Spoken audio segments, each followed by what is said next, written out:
What's up, everybody? Welcome back to Pop Culture Philosophers. I'm your host, Rockin Robbie Billups, and we're having another conversation.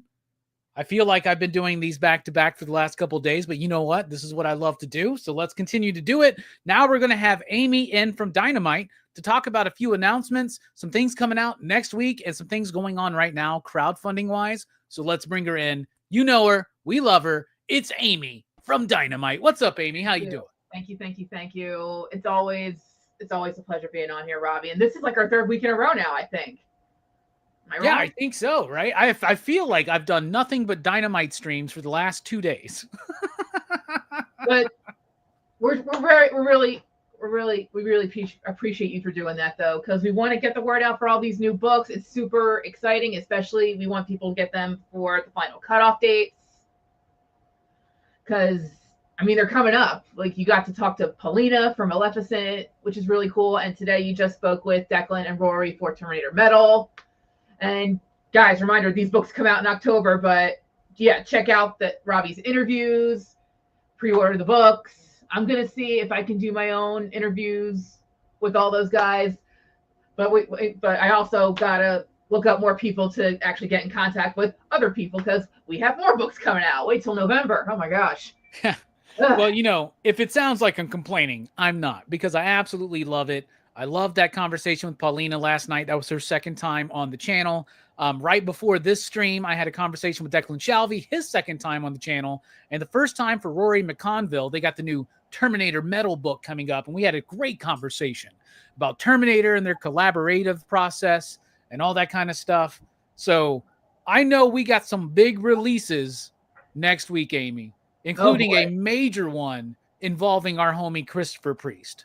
So do you want to go ahead and just tell everybody what's coming up in shops, because they're going to get excited? Heck yes. And let's just go to Chris's book first. So it's Sonia Reborn. Take a look at this. Yes, from Christopher Priest and Alessandro Miracolo. Like, I like when I do the live streams when I show off the books every week, like I like to do the little interior look. And again, without being too spoilery, but here's the beautiful Red Sonja interior. Like, you got to chat with him about this, right? Yes. That was one of my favorite shows I've ever done. I've been a fan of Christopher Priest since I was like 6 years old. So it was so cool to talk to him about his work in the 80s and the 90s at Marvel. Marvel Knights, Black Panther, which is one of my favorite comic books of all time. His run on Vampirella, and this Red Sonja book, Sonia Reborn, which, if anybody's not familiar with the concept of this book, what if you woke up one day and you were Red Sonja? You're just back in the Hyborian days, and you are Red Sonja, and you got to deal with it without her knowledge of the layout, the knowledge of the land, the knowledge of the customs, or even the knowledge of her abilities, right? So just somebody just randomly wakes up inside Red Sonja's body. That sounds so much fun. I cannot wait for people to read this book, Amy. Like, I got to read it, and you really are like thrown headfirst into so much craziness, but it's such an interesting premise. You got to see where it goes, you know? Yeah. And this particular cover, this is Stephen. I'm going to try to say his name as correctly as I can. Stephen Sajak or something like that, right? Yeah. Mm-hmm. Yeah. Every time I say his name, somebody corrects me. So I've never said it correctly, apparently, and I swear I've said it like 25 different ways. But I always have heard Stepan Savic, but who knows, man? Who knows? But that's a great cover. And, you know, Dynamite loves covers, so I bet there's more than just that one, Amy. Of course there is. We have the Joshua Middleton cover, which I think is getting the metal treatment. Let me double check to make sure. Is this one getting the metal treatment? Stephen's is getting the metal book, but I know that's going to look really cool too. But Joshua Middleton also does beautiful work. Gorgeous cover. Chad Harden's cover.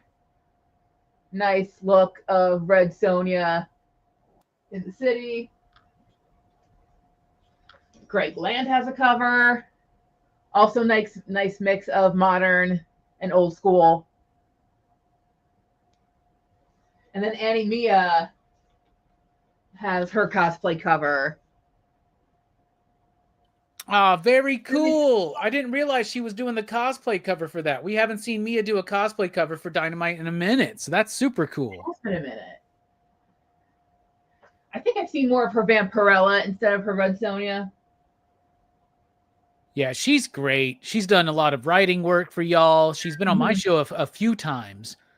She's always a treat to have on the show because she's so much fun, so much cool. So it's a beautiful Sonja setup next week. And truly a Red Sonja book for any new reader. Like you don't have to know anything about the character to appreciate this. And if you do know a lot about the history of the character, you'll understand some of the nuanced bits, but it kind of throws you in. And Christopher Priest is really good at writing comics for new readers. And don't worry, if you're confused, you're just reading a Christopher Priest book. It's all going to make sense in the long run, 100%. Yeah, absolutely. I mean, we got more Red Sonja teaming up with Ash Williams also next week. And is this I'm double checking if this is the final. So in this little mini series, this is the final issue: Red Sonja versus Army of Darkness, #5, from Tim Seeley and Jim Terry. This is the last issue in their mini series, and then at the very end, it tells you check out Sonja Reborn. So it's a nice double dose of Red Sonja next week. Heck yeah! This is a double dose of Red Sonja and a single dose of Army of Darkness, but it's enough for everybody. Oh yeah, the Bjorn Barends cover will be available. This one's the Tim Seeley cover. I heard they're working on another Evil Dead movie, by the way. Yeah, I heard that too. I don't know. I didn't really honestly like the last Evil Dead movie that much. What was that? Evil Dead Rise? I don't know. I just wasn't sold on it. I don't know. It wasn't. But then again, I'm such a nut for the Evil Dead trilogy, and I've never actually seen the remake. I hear the remake's really good. Have you seen that one, Amy? Oh yeah, I kind of love it. That's the director who did something. The bloodiest thing I've ever seen. Really? That's awesome. The director of that movie is a director of something that I've seen recently that I like, and I can't remember what it was. I believe it's Fede Alvarez, right? Who did Romulus, Alien?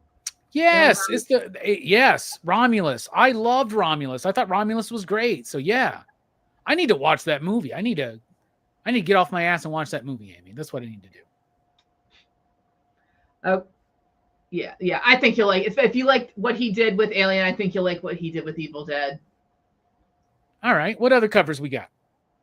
This one's the Tom Rainey cover. We got Sonja as a Deadite. And I can't like just that image. It's like how do you make Red Sonja even more deadly? Make her a Deadite. Yeah. That's not scary at all. But we can't forget about the Nicole Jelena cover as well. Heck yeah. Beautiful work. We're also back with the Herculoids, which you said you've been reading. Yes, totally reading the Herculoids, and I'm loving it. #7's coming your way. For anyone who doesn't know, this is from Tom Singoski and Craig Russo. And this is kind of like we've really have been digging into the older was Herculoids 80s? Am I mixing that up with something totally different? Yeah, I think Herculoids was 60s, late 60s, early 70s. I think maybe 70s. I know that they ran a lot of reruns. I started watching it in the 90s when I was when Cartoon Network first came out. When did the Herculoids start? Let's see, because it was designed by 68 to 69. 11 new episodes were produced in 81 as part of Space Stars. I remember talking to Tom about that. There's been 2 different versions of Herculoids. They kind of do the same thing with Space Ghost. And y'all are killing it. And I've had Tom on a couple of times, and I think he's recently reached back out to come back on again. Okay. And he has vivid memories of sitting in front of his TV, watching Herculoids. And to him, this is a dream come true. And we're talking about somebody who consistently works with Mike Mignola, right? And Herculoids to him is one of the most exciting projects he's ever worked on because of how much of a fan he is. And there's not been a lot of Herculoids material since those initial shows. So he's able to really expand on the concept and the world of the Herculoids. And that's what I've been loving about the book so much. I love hearing when people are happy, like when they're so passionate about the work because they're just fans of it. It's something they wanted to do forever. I love hearing that passion. I love it. Heck yeah. I know we got some great covers for Herculoids, right? Yeah. We're showing off Francisco Matita's. We're going to show off Joseph Michael Linsner's.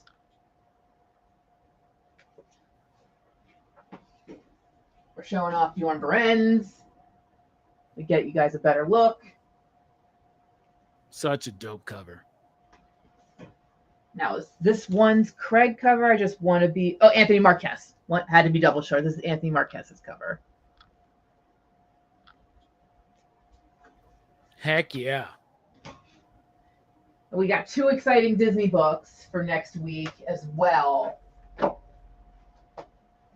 Just moving some books around. We are back with the Ducks and DuckTales. Uncle Scrooge and the Boys. This series has been from Brandon Montclair and Tommaso Ronda. And these covers, like this one, this is Ivan Bigarella's main cover.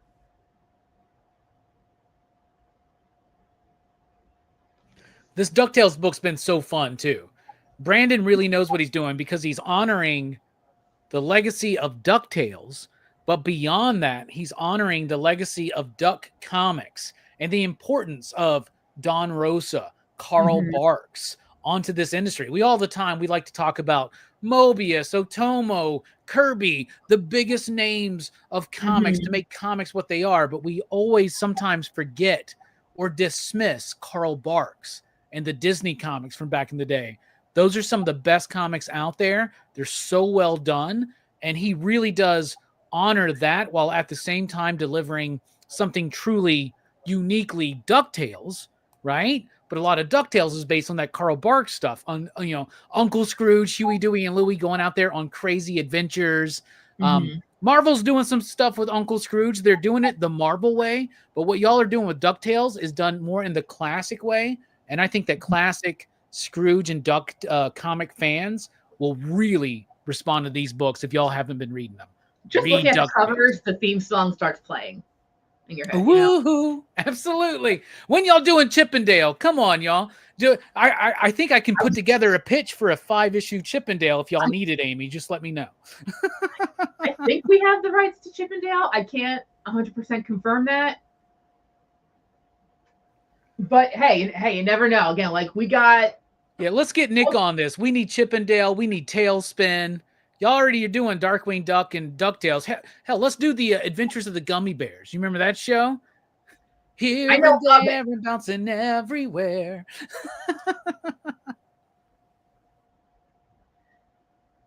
But before we get to the next one, I wanted to put out the covers. This one's Francesco Tomaselli. Carla Loro, who always does really good character covers.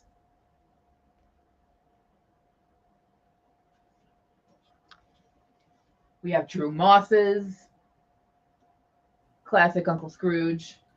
Did you grow up watching that show always wanting to swim in coins like I did? I remember hearing that at one Disney convention. They actually built I think it was foam or plastic, Scrooge's vault that people could actually go play in. That's like so a ball awesome. pit. Yeah, that's so awesome. I'm like, yep, I'm jumping. Cannonball. I love how, if you ever read these books, whether it's the old school stuff or the new stuff, or watch that show, nobody else can swim in the money like Scrooge, right? Everybody else just just pancakes on it, right? And I love that bit for some reason. It cracks me up. And then this is Tommaso's cover. Heck yeah. Y'all been killing it. Y'all been killing it with DuckTales. You've been killing it with a lot of these Disney licenses. Very excited. I'm happy to hear that. I'm happy that, again, we get the right teams to team up on the right titles, and they put their heart and souls into it. It just works. Last night I was talking to Paulina, and I was like, how did this come about? Did they know that you were a huge Sleeping Beauty Maleficent fan? They're like, no, they like called me and reached out. And then I was like, do you guys know that I'm like the hugest Maleficent fan? And they were like, it's just synergy. It's just the way it works, right? Mm-hmm. Meant to be. It is meant to be. You got another big Disney release next week, don't you?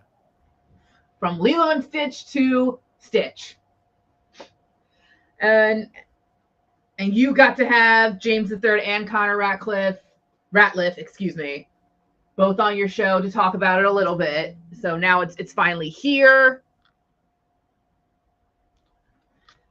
And Greta Zella, I hope that's how you say her name because it's an X. Greta Zella's doing the interior art, and it's so. I wasn't familiar with her work, but seeing that it's so unique and it's so charming. I want to try like a Vegas sneak peek as possible. After talking to James and Connor about this book, I'm really excited because, James is a comedy writer who's worked on the Astronomy Club and a bunch of other things. He's worked on the All That revival. He's worked on a bunch of stuff. And then you got Connor, who does the George Lucas podcast show or whatever, right? That he does where he pretends to be George Lucas and he has celebrities on and interviews them. They are such great comedic writers. And when I had them on, they were like, we get to write a book from Disney about a murder alien, and we're having so much fun. So I'm ready to check this one out. And wait till you see like the retail exclusives. Like there's a Halloween. There's one with him on the beach, one with him with the spaceship. But I mean, I can show off what I can now, but hopefully people will look out for, because there's a Zerdy one, there's a Ryan Kincaid one, Comic Traders, MB Artists, Fan Expo. So keep an eye out for those. But let's show off at least the Edwin Gelman cover. And Edwin Gelman's, by the way, is also doing the Lion King series. So we'll definitely hear more from him in the future. We have a fantastic new Jay Lee cover. We've had this particular original art piece on the original art experience. So I think we haven't sold it yet. So if anyone watches the original art experience tonight, ask about Jay Lee's cover for Stitch. And then Ciro Cangialosi. I just put this together in my head. It's the old school like promo of like when it's a Mickey cartoon coming up. It's this, but it's Mickey's face. Oh yeah. I used to love that. I'd be watching Disney Channel late at night, and you would see like Disney or you'd see Mickey or Donald's head come up and do. Oh man! And you knew, yeah, it just clicked with me. So now we have one for Stitch.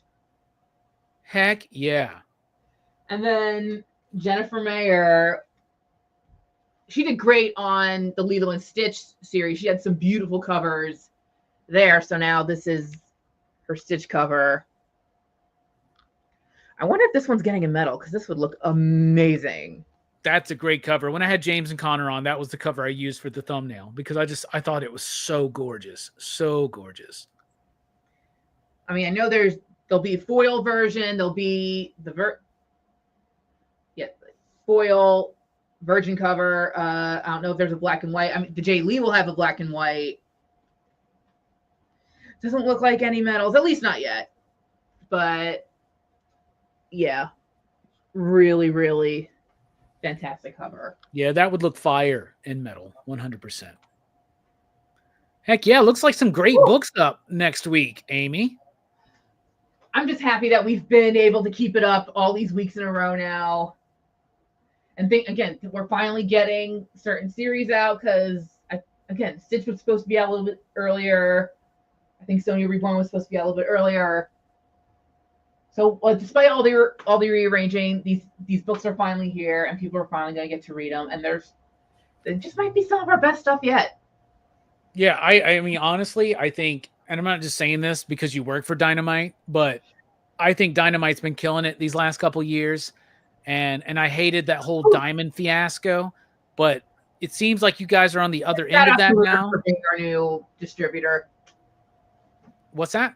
Shout out to Lunar for being our new distributor. Yeah, Lunar's killing it, man. Like, I mean, I'm a retailer, so I get to work with them. I like Lunar. I think Lunar does a great job. I'm getting your books now. I'm getting them back out on a regular schedule. They're on time. You're double shipping sometimes. You get caught up, and there's a lot more on the horizon. I was just talking to Nick on the phone yesterday about, like, it's so exciting as a retailer to have these books back in the shop because people have been responding so well to Johnny Quest, to Space Ghost, to Captain Planet, to Thundercats, to Silverhawks, to Stitch, to Maleficent, the Disney villain stuff y'all doing, Scar.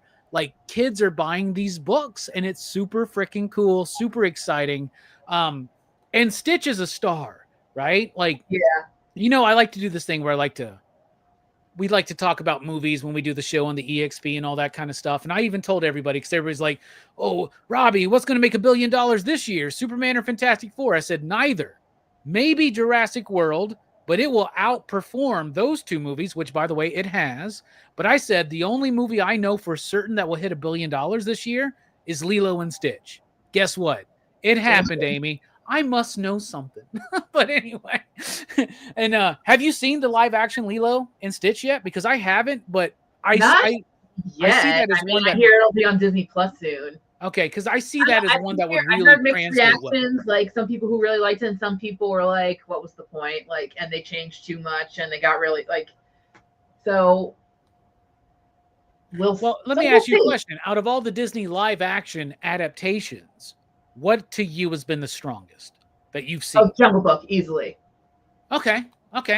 Jon Favreau did that one, right? Mm-hmm. Yeah.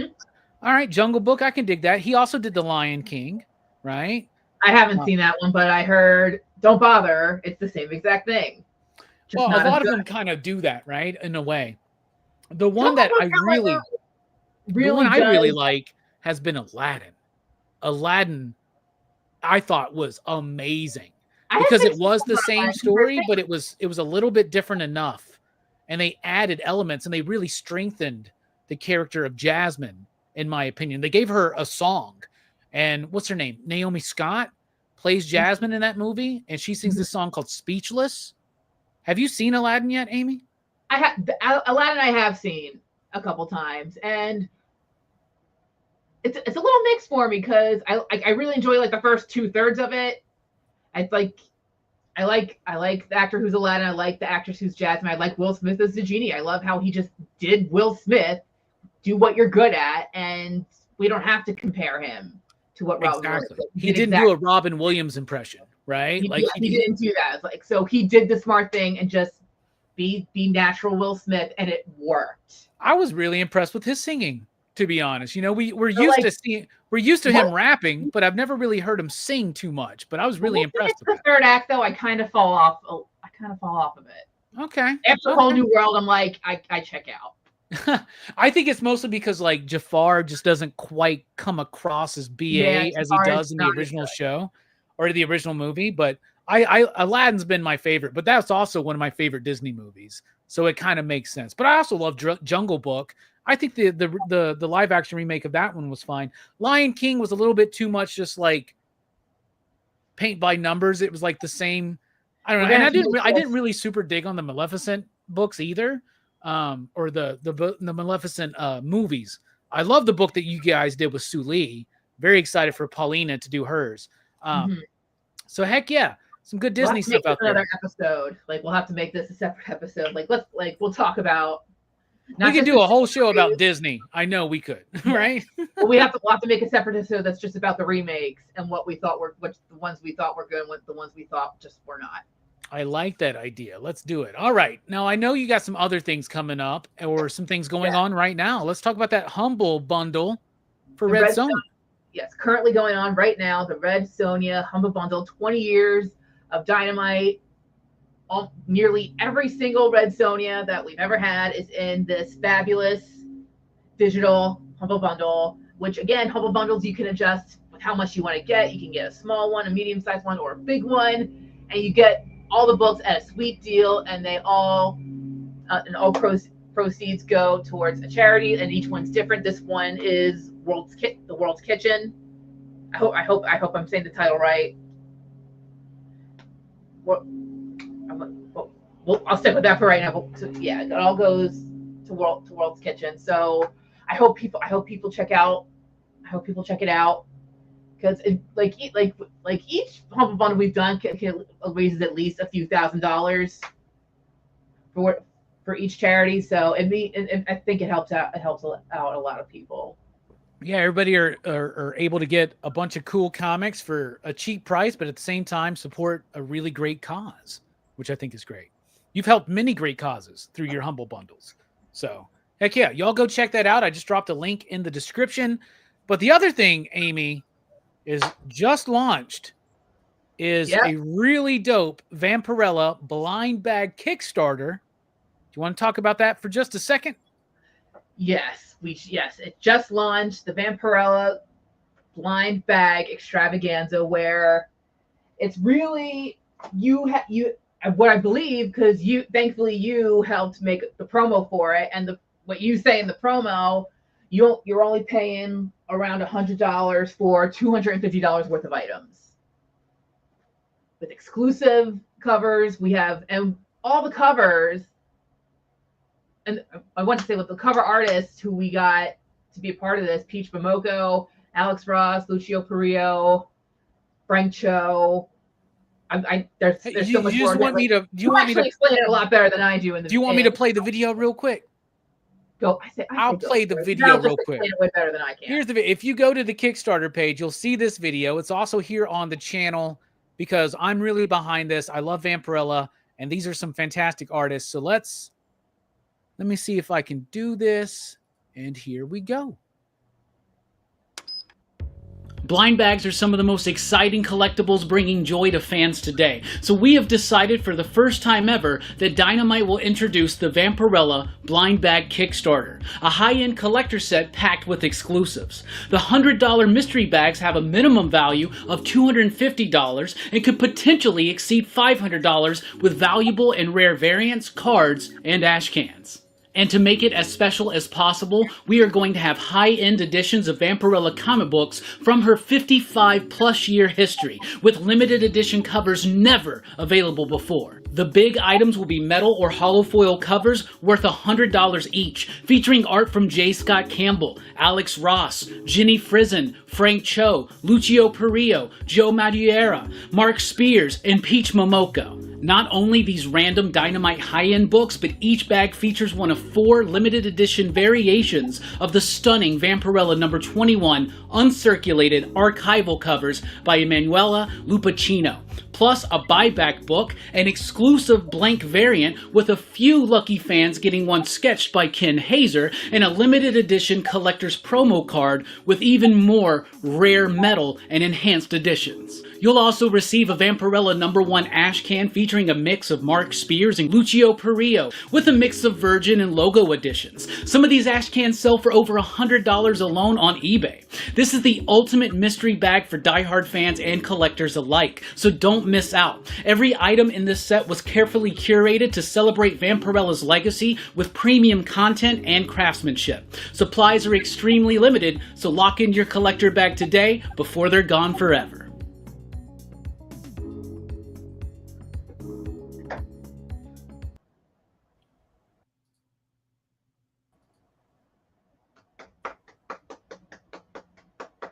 Great job. Yeah.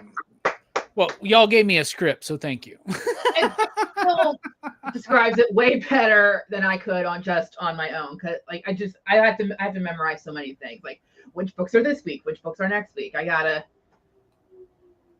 So glad I already did that work for you then, Amy, because that Kickstarter is really cool and it funded within minutes.